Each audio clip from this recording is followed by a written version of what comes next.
Hello everyone, welcome to Voice in Void. People in our country love to blame women.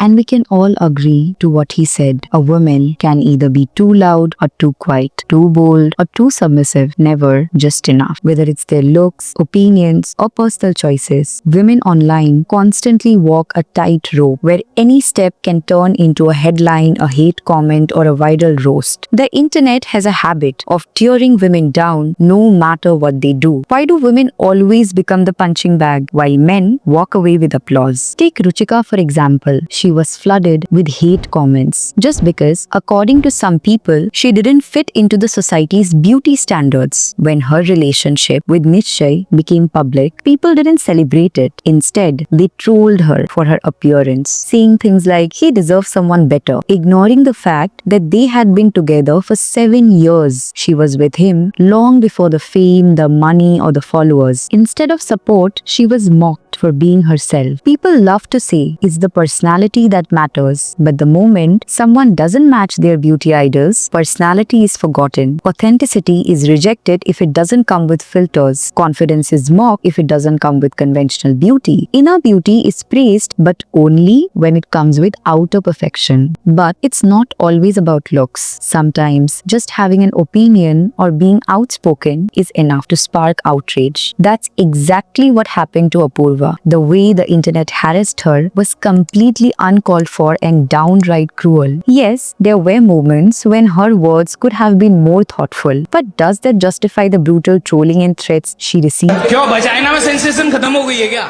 गालियां अगर लड़के दे तो normal है, but अगर लड़की दे तो वो कैरेक्टरलेस हो जाती है. I start reading my DMs and they're all very graphic of how people would like to rape me, throw acid on me and stuff like that. जिन लोगों ने अपना कल्चर बचाने के लिए उसे ट्रोल किया, क्या उन लोगों ने उसे rape threats, acid attack threats देके अपना कल्चर बचा लिया? It's strange, isn't it? Men cuss and it's normal, but when a woman does the same, she's suddenly called vulgar, shameless or characterless. Most cuss words degrade women, their bodies, their roles, their dignity. So, shouldn't it be more offensive when men use them casually rather than when women do? Yet, society turns a blind eye. It's easier to accept a woman who is quiet and agreeable than one who is confident, bold, and unapologetically outspoken. Because a woman who speaks her mind challenges the comfort of patriarchy. Ruchika was trolled for not being beautiful enough, Apurva for being too opinionated, and Ellie hated for being too beautiful. So beautiful that people just assumed she must have a high body count. That's the irony. A woman is either not pretty enough to deserve respect or too pretty to be trusted. Too quiet, she's weak. Too loud, she's problematic. No matter what, the internet finds a reason to blame women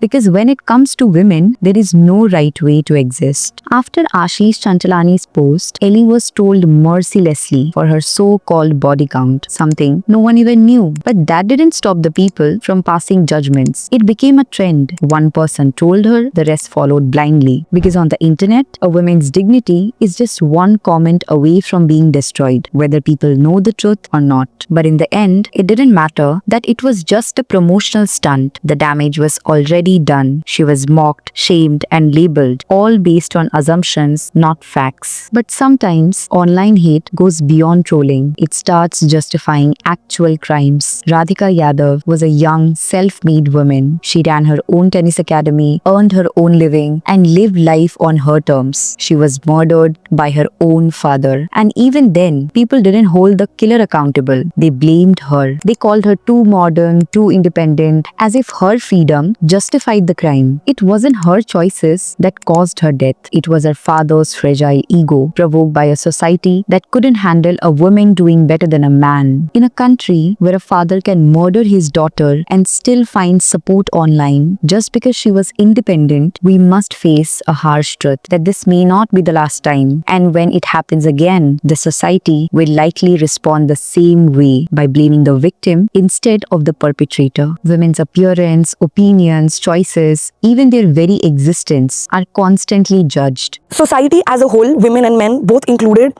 hate seeing women being themselves. In a society where simply being a woman invites criticism, the problem is not with what women do, but with how the world sees them. It's not their actions, but their autonomy that unsettles. And perhaps the most unsettling truth is that the world is often quicker to mock than to understand. If boys will be boys and men can be men, then why can't our women be themselves without being judged by men?